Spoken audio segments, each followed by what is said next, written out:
kasih. Assalamualaikum warahmatullahi wabarakatuh. Saya banggakan Yayasan Samsudi calon penggerak angkatan 8. Selamat itu sudah sampai pada tahap ini. Bapak Ibu yang akan mengikuti kegiatan ini, diskusi secara penerapan budaya positif di SMA Negeri 1 Tanjung Raja. Harapan saya semoga kegiatan ini akan sangat bermanfaat membawa perubahan yang pasti kepada diri pribadi bagi ibu. Jadi artinya budaya positif itu kita yang harus menerapkannya dulu sebelum kepada anak. Contoh yang paling gampang oleh Bu Yanda ya. Jadi contoh yang paling gampang itu penerapan kejujuran. Kejujuran kalau kita sudah jujur sama anak juga akan menerapkan rasa percaya kepada kita, artinya dia punya keyakinan kepada kita.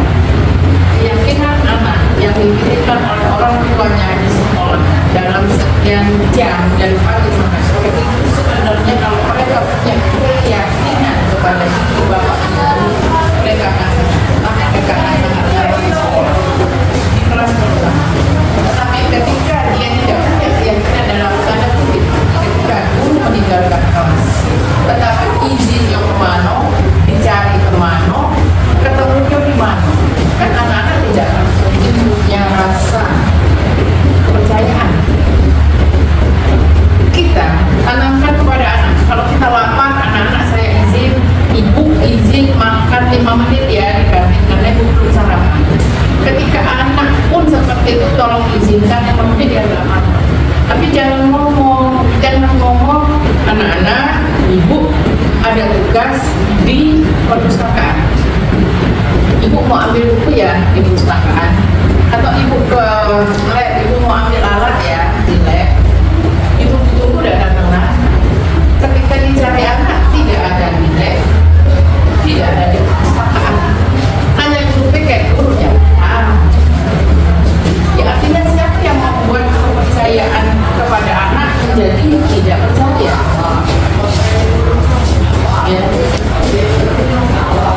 Tugas tanggung jawab Bapak Ibu berat. Saya yakin tapi mungkin dan harus ya melalui guru penggerak ini mudah-mudahan nanti ada lagi Bapak Ibu yang ikut program guru penggerak. Sangat kami harapkan, sangat kita harapkan bersama-sama bisa membuka wawasan, memberikan aksi nyata di sekolah, yakin kepada diri sendiri, percaya kepada diri sendiri. Ketika kita berbuat sesuatu memang banyak tantangan, tapi sekali lagi yakin kepada diri sendiri. Tugas yang diberikan dengan penuh tanggung jawab. Bapak Ibu, guru mata pelajaran, wali kelas bisa ada tugas wakil atau tugas tambahan lagi. Ketika diberikan tugas mata pelajaran, artinya belajar, memberikan pelajaran, kita juga tidak hanya memindahkan transfer ilmu, tetapi kita punya kewajiban membentuk karakter anak, membentuk pribadi anak. Ketika sebagai wali kelas, apa yang diinginkan anak di kelas? Paling tidak rasanya. Jangan dia kelas 10, contoh, dia kelas 10 4, tapi merek di belakang itu masih kelas IPA 1. Soalnya kelas tidak peduli anak-anak. Tapi karena sifatnya itu anak kita, dia 10 4, tapi tulis di sini 11 IPA 1, jadi haruslah. Ya, haruslah. Tanamkan rasa kebersamaan, tanggung jawab ini kelas kita. Mungkin kemarin kelas sebelumnya ada tulisan di belakang itu semuanya itu ya kan, semuanya itu memberikan rasa nyaman. Ketika warna kelas itu tidak memberikan rasa hangat pada anak-anak, malah mereka akan merasa tidak nyaman, gelap, tapi paling tidak tanya Tuhan, jangan ada kelas yang tidak ada lampunya, yang listriknya sudah bukan lampu foto. Paling tidak tugas tanggung jawab kita bikin ngajar, masuk kelas, ya kita nggak ada waktu sana yang berkepentingan dengan hal tersebut. Kalau kita sudah tidak peduli, oke, anak-anak juga hasilnya seperti itu. Tetapi ketika ada rasa kepedulian, tanggung jawab, sifat kasih kepada anak-anak yang ibu yang mungkin akan tahu, ibu yang lebih paham di program ini ada berkaitan dengan hal itu, aksi nyata penerapan budaya positif. Sekali lagi saya berharap kegiatan ini sangat positif, akan membawa perubahan yang sangat nyata ke sekolah kita ke depannya. Jadi juga tidak harus sama, tapi banyak tidak kelemahan dari sekolah ini, sekolah kita bersama-sama. Sekolah ini juga bukan saya sendiri yang bisa menjalankan, saya kalau tidak dibantu oleh terima kasih sudah diingatnya. Sekali lagi program ini sangat baik. Sekali lagi saya berharap Bapak Ibu yang lain ikuti program mungkin itu saja. Dengan mengucap jadi kegiatan hari ini saya buka. Terima kasih moderator. Mohon izin Ibu Kepala Sekolah dan Bapak Ibu semuanya. Hari ini saya akan menyampaikan materi 5 posisi kontrol. Baiklah, sebelum kita masuk ke materi, mari bersama-sama kita mencharge energi semangat kita. Siapa kita? Guru hebat, sukses, bahagia, penuh semangat. Terima kasih. Baiklah Bapak Ibu semuanya, hari ini saya akan menyampaikan materi 5 posisi kontrol. 5 posisi kontrol ini adalah 5 posisi kita sebagai guru dalam memposisikan posisi kita dalam memposisikan terhadap anak didik atau murid. Oke. 5 posisi kontrol ini adalah yang pertama, guru dalam posisi memposisikan diri sebagai penghukum. Posisi yang kedua yaitu sebagai pembuat rasa bersalah. Posisi yang ketiga, guru memposisikan diri sebagai teman. Posisi yang keempat sebagai pemantau, dan posisi yang kelima yaitu sebagai manajer. Oke, baiklah, mari kita kupas satu persatu. Apa sih posisi yang dimaksud dengan posisi guru terhadap peserta didik? Di mana guru memposisikan diri sebagai penghukum, sebagai pembuat rasa bersalah, sebagai teman, sebagai pemantau, dan sebagai manajer. Oke. Yang pertama, guru memposisikan diri sebagai penghukum. Ciri yang pertama, ketika guru memposisikan dirinya sebagai penghukum terhadap peserta didik, itu guru menggunakan hukuman fisik. Oke, jadi ketika terjadi masalah terhadap peserta didik, maka guru yang memposisikan diri sebagai penghukum cenderung memberikan hukuman kepada peserta didik. Hukuman tersebut bisa hukuman fisik, bisa juga berupa hukuman verbal. Hukuman verbal ini terkadang tidak disadari, tapi ternyata ini juga merupakan hukuman. Dan ciri khasnya dari posisi guru sebagai penghukum yaitu guru tersebut sering mengucapkan patuhi aturan saya atau awas, seperti itu. Dan kamu selalu saja salah. Kemudian pasti selalu yang terakhir selesai, seperti itu, dengan nada tinggi, dengan emosi. Dan hukuman di sini diberikan secara mendadak, bukan berdasarkan kesepakatan. Jadi idenya tiba-tiba gitu. Misal ketika siswa datang terlambat, secara spontan guru tersebut memberikan hukuman lari keliling lapangan atau bersihkan WC. Ini merupakan suatu hukuman. Oke. Selanjutnya, guru yang memposisikan dirinya sebagai pembuat rasa bersalah terhadap peserta didik. Guru ini dengan sikapnya menimbulkan rasa bersalah terhadap dalam diri peserta didik tersebut. Cirinya, guru yang seperti ini, guru tersebut bersuara lembut.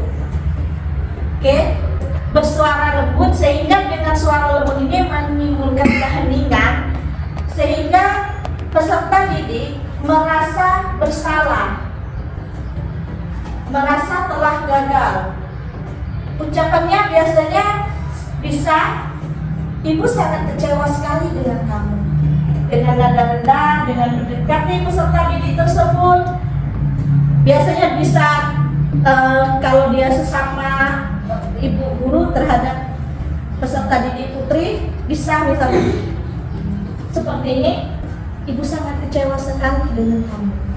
Dengan nada seperti itu, sehingga emosi peserta didik tertekan ke alam sadar, bawah sadar itu, dia merasa dia telah gagal. Seperti itu. Dan dengan mengkondisikan seperti tadi, maka yang timbul pada peserta didik akan merasa tidak nyaman, merasa bersalah, dan merasa rendah diri serta tidak berharga, bahkan bisa menyebabkan peserta didik merasa gagal. Jadi kalau yang posisi penghukum bisa menyebabkan peserta didik emosinya agresif, meningkat, ini kebalikannya, peserta didik jadi merasa rendah. Seperti itu. Jadi tekan. Jadi kita menekan keadaan peserta didik tersebut. Ini. Kemudian kita lanjut.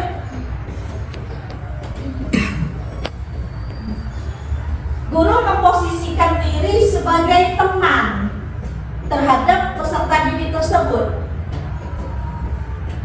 Dalam hal ini, guru mengkondisikan peserta didik tersebut dengan ucapan-ucapan yang persuasif, memujuk. Contoh, ayo bantulah demi Bapak ya. Ayo, ingatkan bantuan yang pernah Bapak lakukan. Ayo, ingat tidak bantuan selama ini. Jadi dia mempersuasikan peserta didik tersebut. Dengan guru memposisikan diri sebagai teman, maka efeknya, akibatnya terhadap murid akan terjadi ketergantungan murid terhadap guru tersebut, dan murid akan bersikap menurut, mengikuti hanya pada guru tertentu saja, guru yang dianggapnya teman tersebut. Artinya dalam hal ini perubahan yang terjadi pada peserta didik tersebut tidak permanen. Dia baik, dia mendengar, dia mengikuti arahan hanya pada guru yang dia merasa nyaman, yang dia merasa temannya tadi. Namun terhadap guru lain dia tidak. Ini yang akan timbul. Nanti kita kupas lebih dalam. Selanjutnya, guru memposisikan diri sebagai pemantau. Nah, ini nanti ada perbedaan dengan yang menghukum tadi. Dengan memposisikan diri sebagai pemantau, maka guru berfungsi mengawasi berdasarkan pada peraturan-peraturan dan konsekuensi. Contoh kalimat yang diucapkan guru yang memposisikan diri sebagai pemantau, peraturannya apa? Apa yang telah kamu lakukan? Sanksi atau konsekuensinya apa? Seperti itu. Ini efeknya murid akan patuh terhadap aturan. Jadi kalau untuk pemantau ini, sanksi atau konsekuensinya itu sudah disepakati dari awal. Contoh, untuk mapel misalnya, ketika murid tidak membawa kamus, maka konsekuensinya ini disepakati dari awal berdasarkan keyakinan kelas yang telah dibahas oleh Bu Heliana, bahwa keyakinan kelas itu dibuat di awal semester. Disepakati antara guru berdiskusi dengan peserta didik. Nah, contohnya seperti ini. Di awal semester, misal untuk pelajaran bahasa Inggris, siswa diwajibkan membawa kamus. Jadi ketika dalam perjalanannya nanti ada siswa yang tidak membawa kamus, artinya ini sudah ada konsekuensi kesepakatan. Ketika tidak membawa kamus, konsekuensinya apa? Berdasarkan kesepakatan, misal mereka lari 1 keliling lapangan, ini beda dengan hukuman. Karena apa? Ini sudah disepakati dari awal. Murid sudah tahu kalau tidak membawa kamus, maka mereka akan mendapat konsekuensi keliling lapangan, seperti itu. Jadi kalau yang penghukum, posisi guru sebagai penghukum tadi itu spontan, hukumannya spontan, seperti itu. Selanjutnya yang terakhir, guru memposisikan diri sebagai manajer. Oke, dalam hal ini guru mendukung murid, guru membantu, guru membimbing murid agar dapat menemukan solusi dari permasalahannya sendiri. Seperti itu. Contoh kalimat yang diucapkan guru, apa yang kita yakini? Kembali ke keyakinan kelas. Misal apa yang kita yakini? Harus membawa kamus, Bu. Seperti itu. Apakah kamu meyakininya? Iya, Bu. Selanjutnya, bagaimana solusinya? Seperti itu. Selanjutnya, apa dampak yang akan terjadi pada murid ketika guru memposisikan diri sebagai manajer? Adalah murid mampu menganalisis. Murid mampu menganalisis apa kesalahan yang telah dia lakukan. Jadi di sini bukan kita yang memberitahu kesalahannya, dia menganalisis apa keyakinan kelas yang kita sepakati, apakah kamu meyakini apa yang telah kamu lakukan, seperti itu. Kemudian murid mampu untuk menemukan solusi dari permasalahannya. Baiklah, untuk lebih lanjut dan lebih jelas, kita tonton video berikut tentang 5 posisi kontrol. Ini ada video contoh-contoh dari 5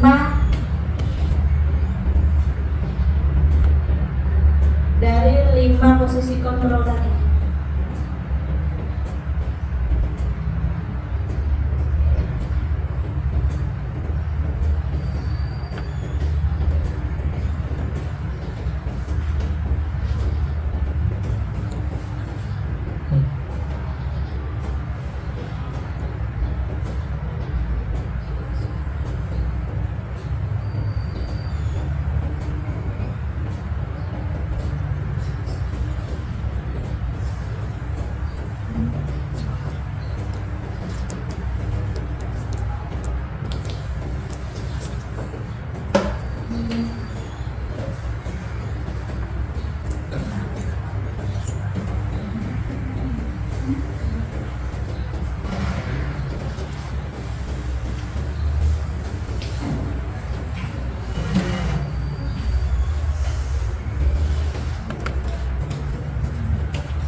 kontrol posisi guru dalam mengatasi masalah yang terjadi pada murid.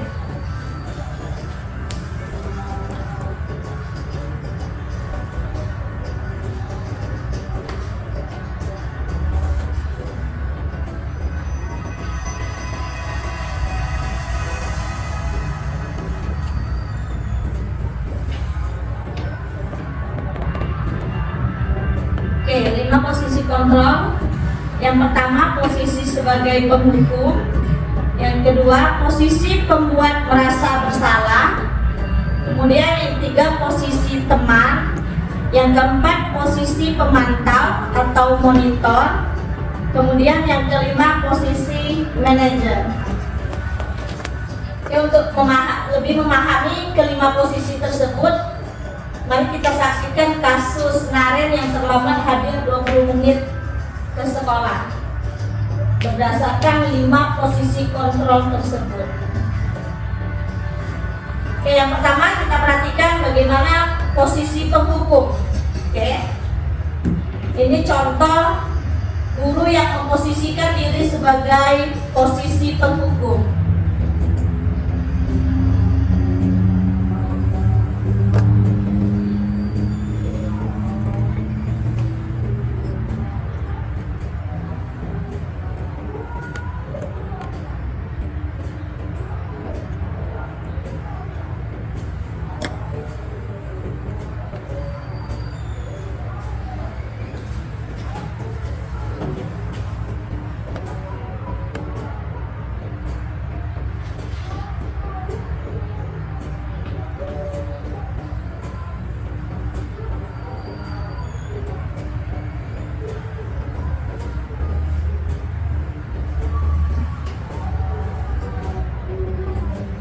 Oke, ini keliling lapangan basket 2 kali.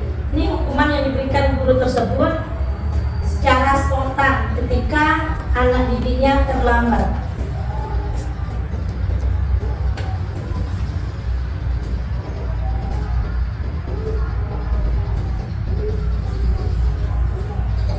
Nah, ini langsung nambah, dari 2 langsung nambah jadi 5.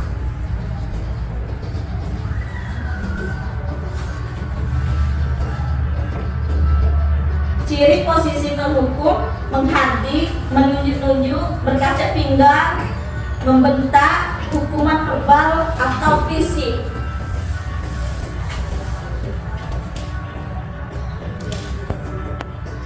Dampak posisi penghukum: murid menjadi pendendam, tidak menyukai guru atau mata pelajaran yang diampun. Itu. Jadi dampaknya bisa terjadi jangka panjang. Kemudian posisi pembuat merasa bersalah.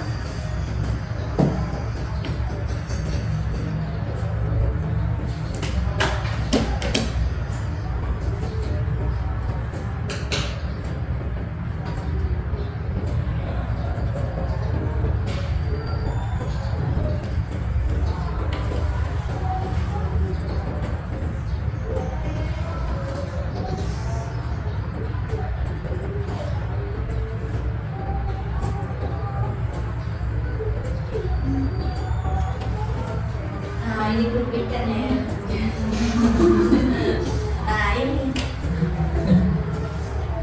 Jadi gurunya memelas gitu ya, untuk membuat supaya muridnya merasa bersalah.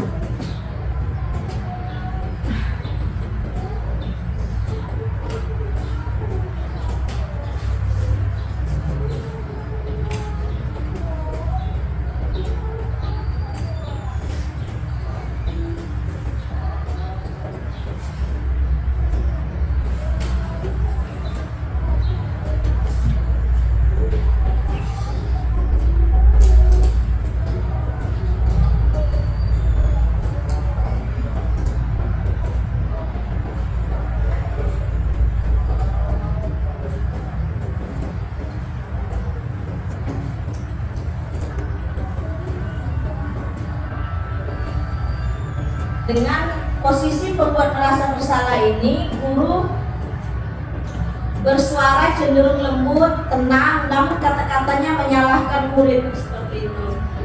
Guru akan menyatakan hal-hal yang merasa kesalahan ada pada murid dengan membuat guru menderita seperti itu. Jadi guru memposisikan memposisikan diri seolah-olah murid tersebut membuat guru tersebut menderita. Seperti itu. Dampak yang terjadi pada murid merasa bersalah, gagal. Kemudian posisi yang ketiga yaitu posisi teman. Jadi ini bagaimana guru yang memposisikan diri sebagai teman dari peserta didik tersebut.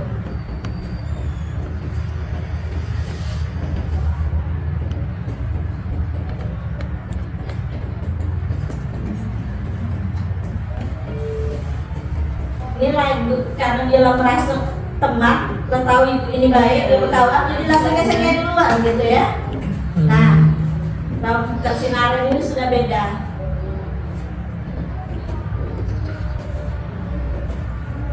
Ibunya juga senyum-senyum.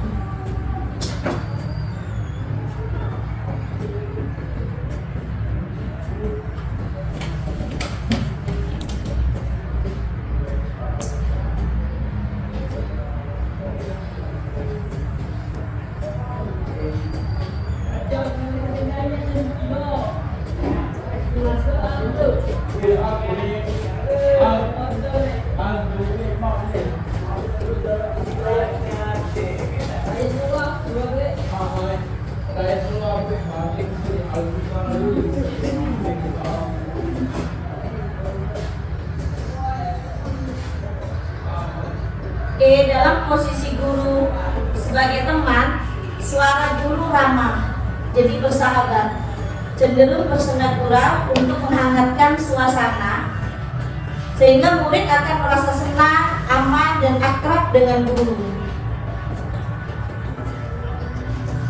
Identitas yang tercipta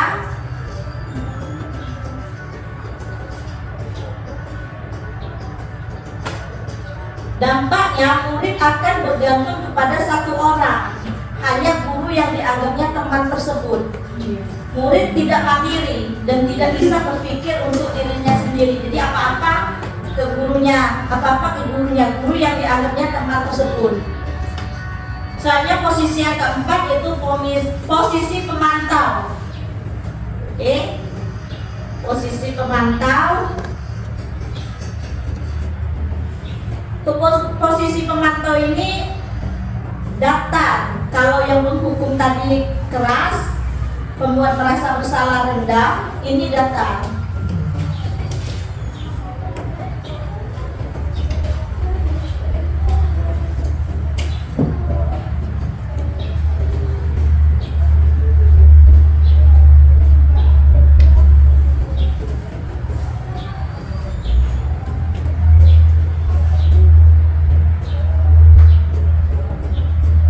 Ini konsekuensi, artinya sesuai dengan kesepakatan, sesuai dengan kesepakatan yang telah dibuat dari awal, gitu. Bukan yang spontan seperti penghukum tadi.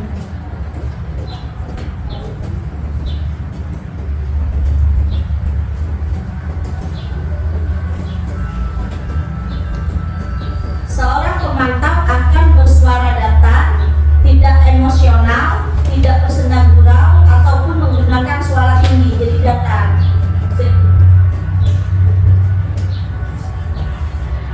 Dampaknya terhadap murid akan menghitung konsekuensi dan hadiah tanpa memahami sepenuhnya nilai kebajikannya. Selanjutnya posisi yang terakhir, posisi manajer.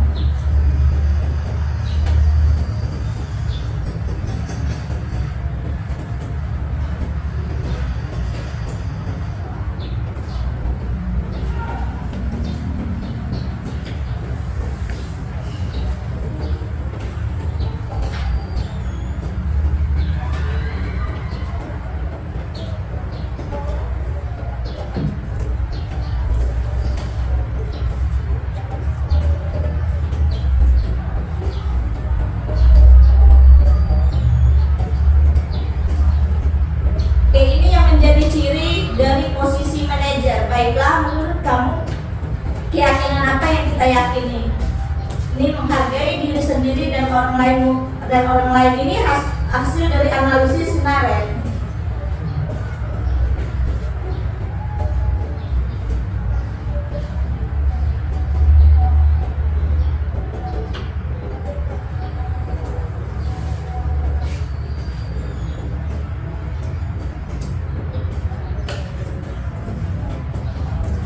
Oke, ini artinya solusi dari Naren seperti itu untuk memperbaiki keadaan ke depannya.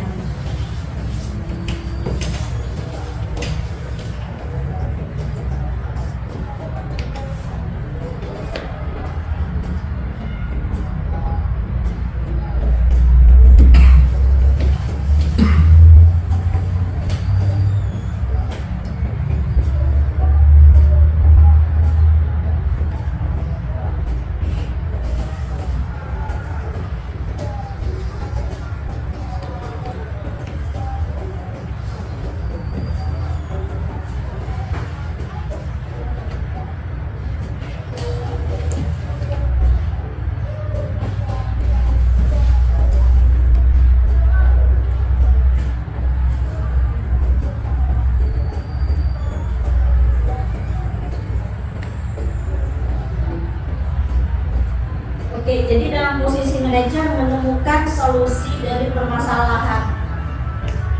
Suara manajer netral, tidak emosional, tidak terlalu ramah, dan tidak bernada tinggi, sehingga tercipta identitas positif atau berhasil. Guru akan dengan tulus mengajukan pertanyaan-pertanyaan bermakna agar membuka pikiran murid. Dampak yang terjadi pada murid akan mandiri, percaya diri, dan dapat memecahkan masalah yang dihadapinya.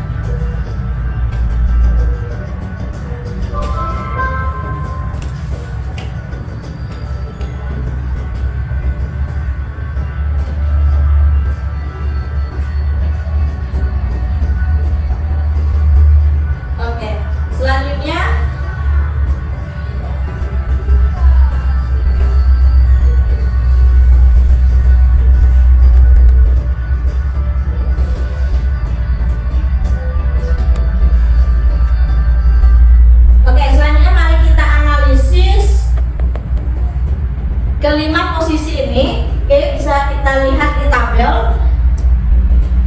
Oke. Kita analisis ciri-ciri dari kelima posisi kontrol tersebut. Oke. Di sini yang pertama kita lihat apa yang dilakukan guru pada posisi penghukum. Oke, pada posisi penghukum, guru itu akan menghardik, menunjuk-nunjuk, menyakiti dan menyindir. Jadi di sini ada keterlibatan emosi, gurunya emosi. Namun pada pembuat merasa bersalah, di sini guru cenderung berceramah, menunjukkan kekecewaannya yang mendalam terhadap perilaku peserta didik tersebut. Dan pada posisi teman, guru membuatkan alasan-alasan untuk murid-muridnya. Kemudian pada posisi pemantau, guru menghitung seberapa jauh kesalahan yang dibuat oleh murid tersebut, kemudian memberikan konsekuensi dari kesalahan tersebut.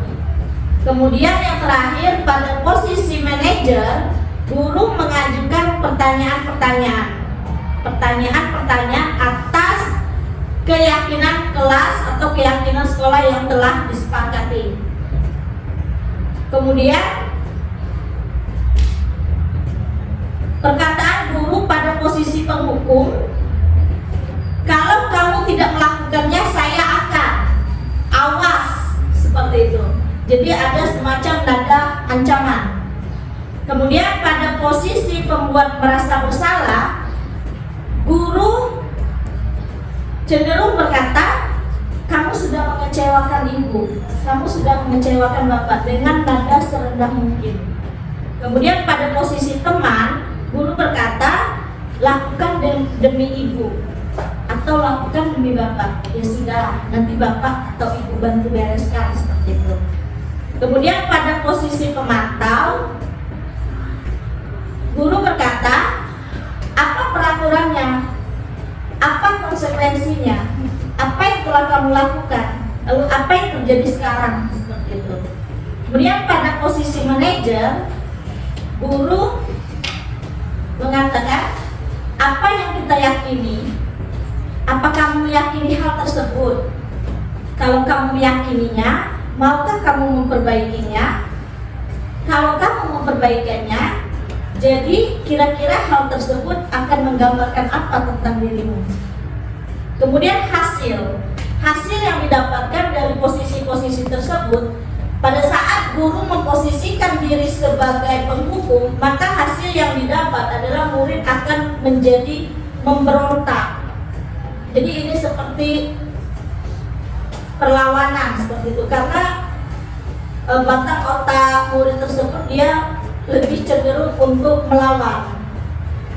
Kemudian ketika dia tidak mampu untuk melawan pada saat itu, untuk karakter murid yang tidak suka melawan, dia cenderung menjadi pendendam, tersimpan di dalam memorinya.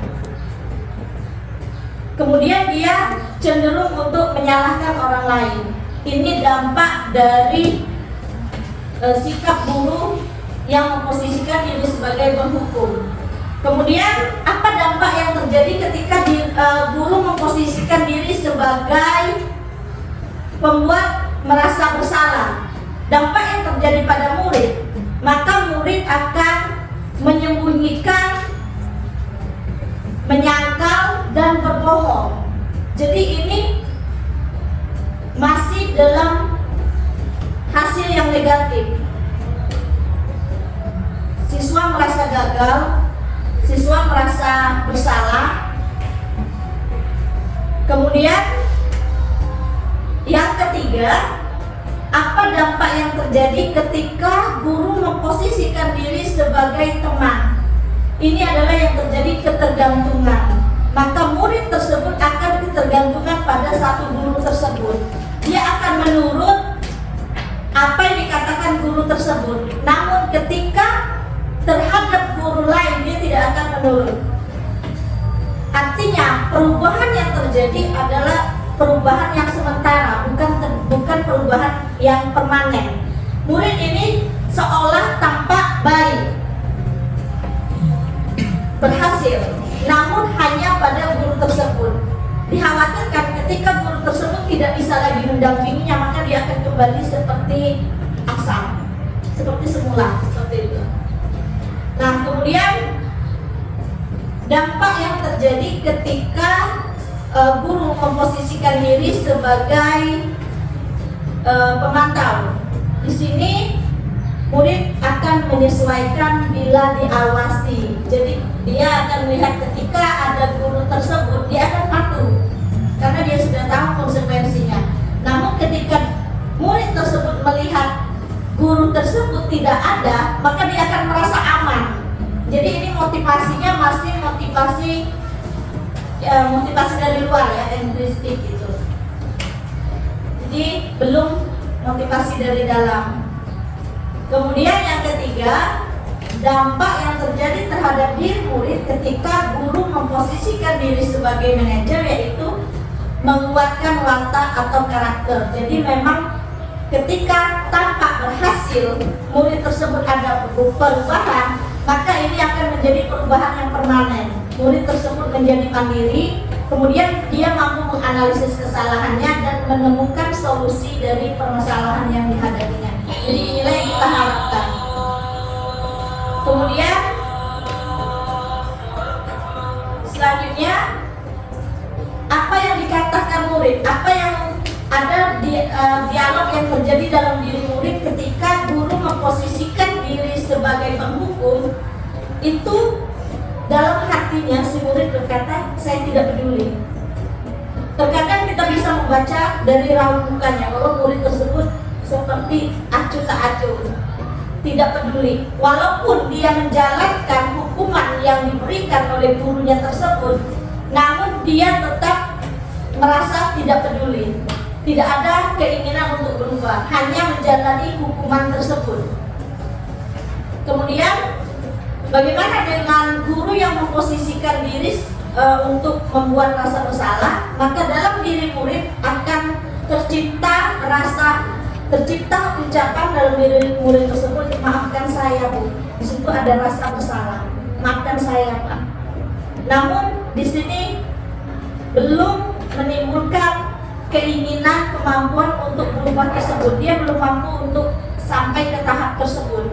Hanya pada tahap merasa bersalah saja. Ini kalau tidak kita bimbing dapat menyebabkan keputusasaan pada diri siswa, dapat menyebabkan rendah diri seperti itu. Kemudian yang ketiga, oke, selanjutnya bagaimana yang terjadi, dialog yang terjadi dalam diri murid ketika guru memposisikan diri sebagai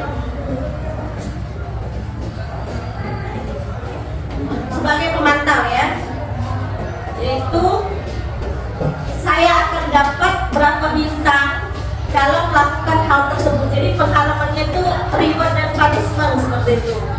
Kemudian jika sudah melakukan hal tersebut, saya akan mendapatkan apa? Jadi yang ada dalam diri murid itu, saya dapatnya apa kalau melakukan itu? Kalau tidak melakukan itu, saya akan dapat apa?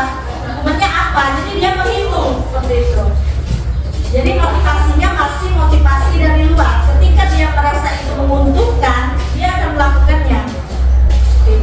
Dan yang terakhir, dialog yang terjadi dalam diri murid ketika kita guru memposisikan diri sebagai manajer.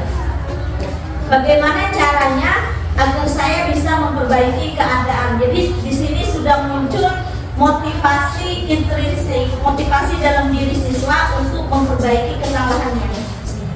Saya akan memperbaiki masalah ini dengan, jadi ini dia sudah mampu mencari solusi dari permasalahannya, bukan kita guru yang mencarinya. Jadi kita hanya mengarahkan dengan pertanyaan-pertanyaan pemantik. Nanti dia yang menganalisis kesalahannya, kemudian dia yang mencari solusinya, sehingga diharapkan dengan latihan seperti ini siswa mampu mandiri untuk menemukan kesalahan-kesalahan yang dilakukannya, kemudian mencari solusi dari permasalahannya, sehingga diharapkan ini menjadi karakter dari diri siswa tersebut.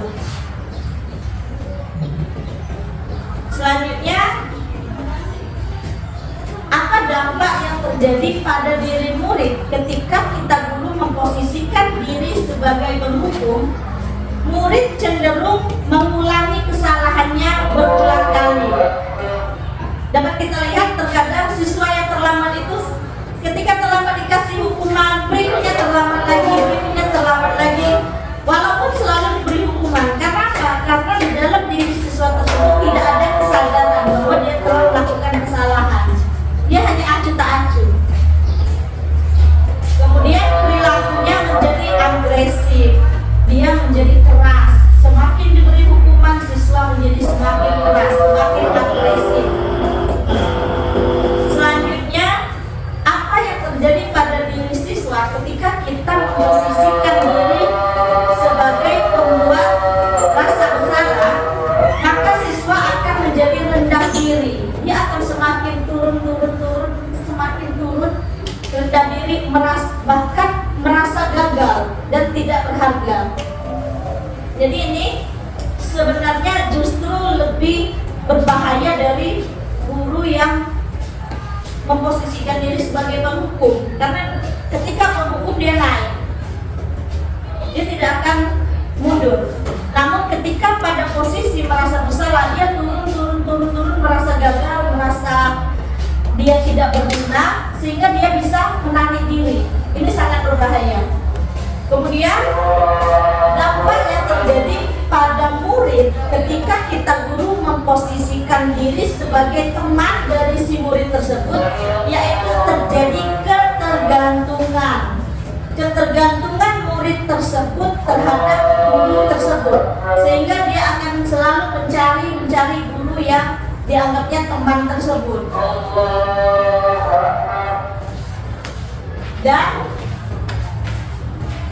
tidak mandiri, sehingga apa-apa mau nanya sama guru tersebut, apa-apa mau nanya, karena dia tidak mampu menganalisis kesalahannya, tidak bisa mencari solusi dari permasalahannya, jadi tidak mandiri, sehingga dia tidak mampu memutuskan, mengambil keputusan terhadap hidupnya sendiri, seperti itu. Dan selanjutnya,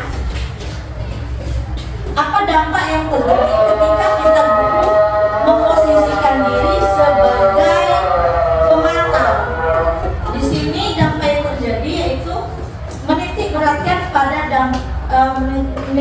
beratkan pada dampak pada diri sendiri, sehingga murid merasa mendapatkan hadiah atau mendapatkan hukuman. Jadi murid tadi dihitung-hitung gitu ya, dikalkulasinya. Nanti kalau aku terlambatnya 10 menit, hukumannya cuma nunggu sampah, tidak apa-apa lah. Jadi dihitungnya, dikalkulasi. Wah gawat nih, kalau aku terlambatnya sampai 1 jam, nanti hukumannya sampai bersihkan WC. Jangan, kalau itu terlambatnya 10 menit. Jadi dikalkulasinya, dihitung-hitungnya. Motivasinya masih dari luar.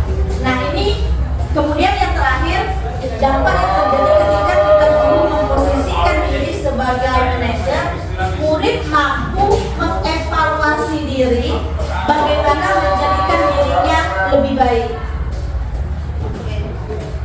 Selanjutnya yang terakhir, kaitan dengan dunia berkualitas. Ketika kita guru memposisikan diri sebagai penghukum, maka murid akan memandang kita, meletakkan kita guru itu di luar dunia berkualitas. Jadi penilaian murid kita itu tidak berkualitas ternyata. Karena apa? Ketika kita menghukum, kita cenderung terlibat pada emosi. Jadi murid pun paham bahwa ketika kita terlibat dalam emosi ini, artinya kita belum berkualitas. Karena apa? Kita belum mampu untuk mengelola emosi. Maka sering kita temui ketika kita menghukum murid, ketika dia menghadap di belakang kita itu kalau bahasanya nyiji seperti itu ya. Nah, itu dia memandang kita sebagai guru yang tidak berkualitas. Bagaimana dengan kaitannya dengan dunia berkualitas ketika kita memposisikan diri sebagai seorang pembuat merasa bersalah, yaitu murid meletakkan kita guru itu di dalam dunia berkualitas, namun muridnya nanti yang menjadi tidak berkualitas, seperti itu.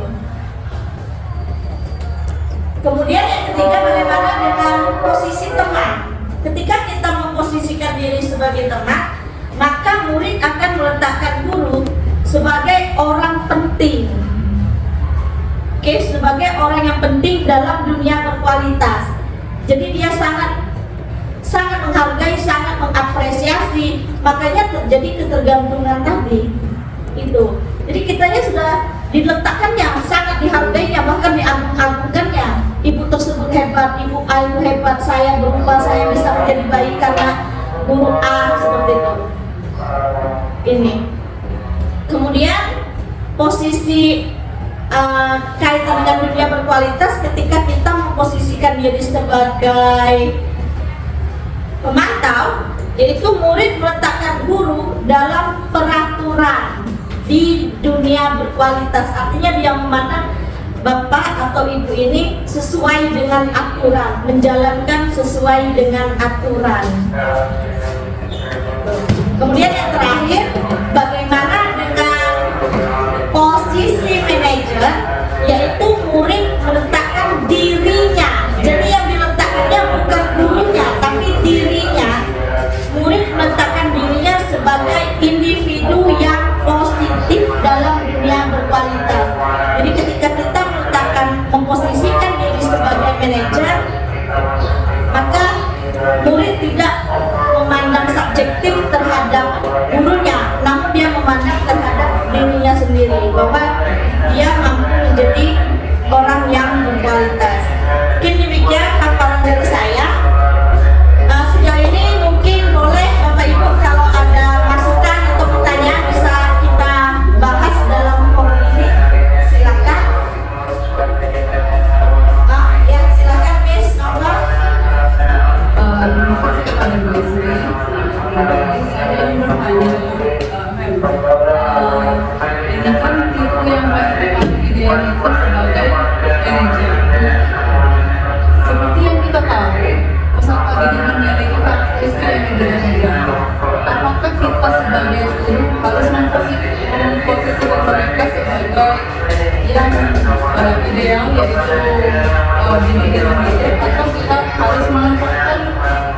karakteristik mereka sendiri. Ya, maka kita harus menitik mereka pada bagian yang guru sebagai manajer, kita sebagai guru. Apakah kita harus mengetahui dulu karakteristik dari si siswa itu sendiri. Terima kasih. Oke, terima kasih Miss Nova. Ya, dari kelima posisi ini, posisi yang paling ideal tentu posisi manajer. Ya, tapi tentu saja tidak selamanya kita bisa menempatkan diri dalam posisi yang seideal itu.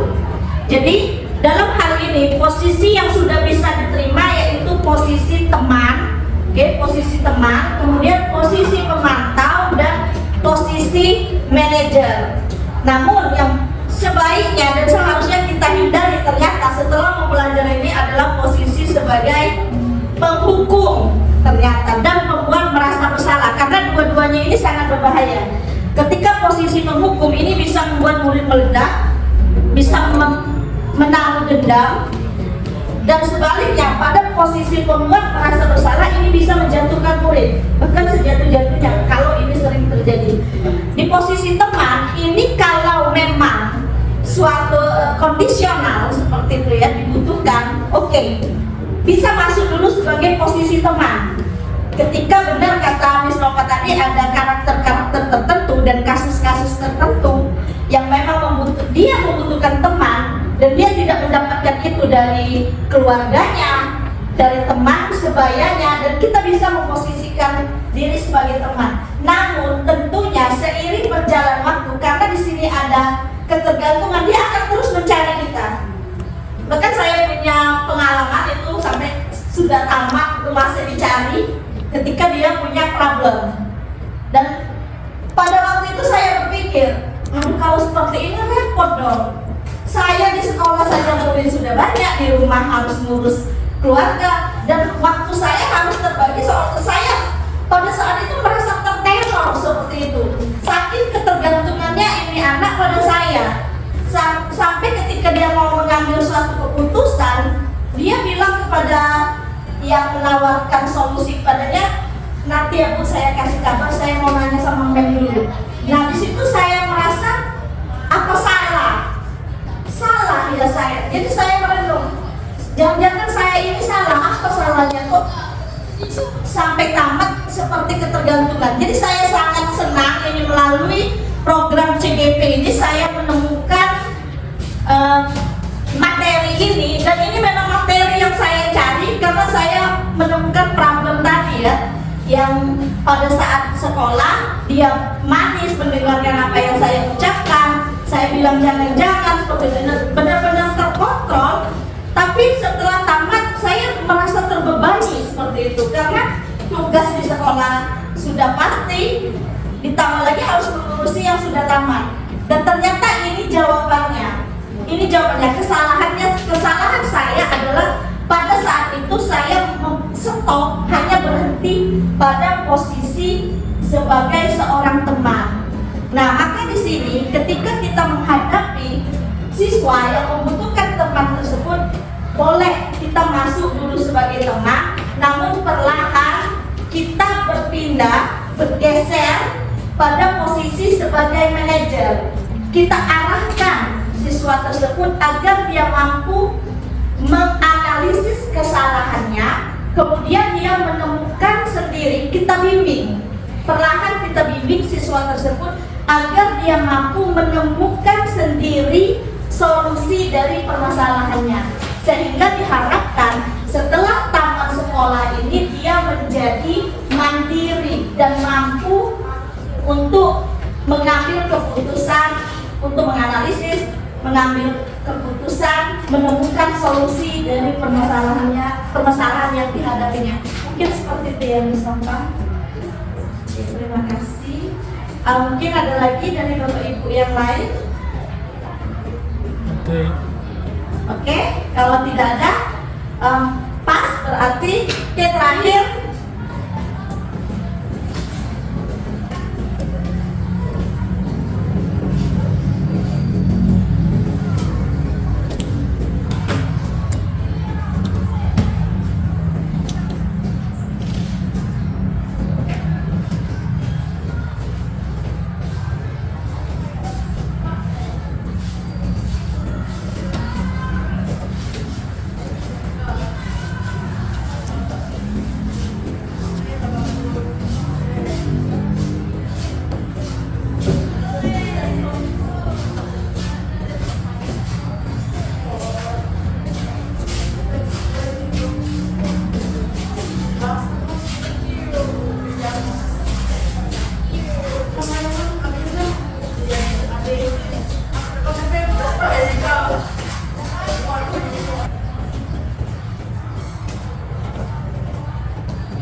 terbaik kita sebagai guru dalam menghadapi siswa yang bermasalah adalah posisi manajer. Itu posisi terbaik.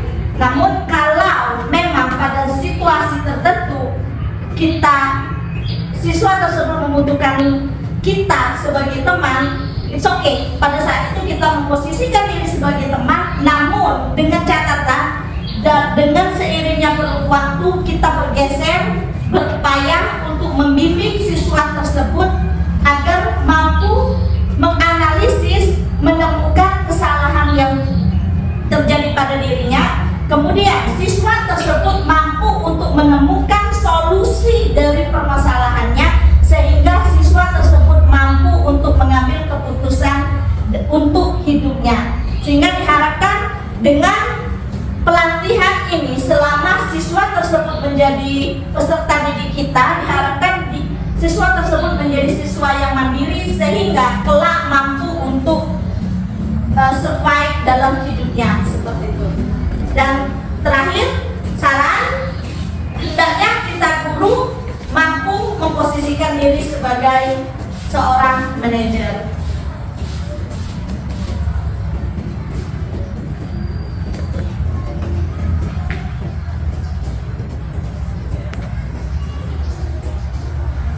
Oke, terima kasih atas segala partisipasi Bapak Ibu untuk pemaparan materi ini. Semoga bermanfaat untuk kita semua, sukses untuk kita semua.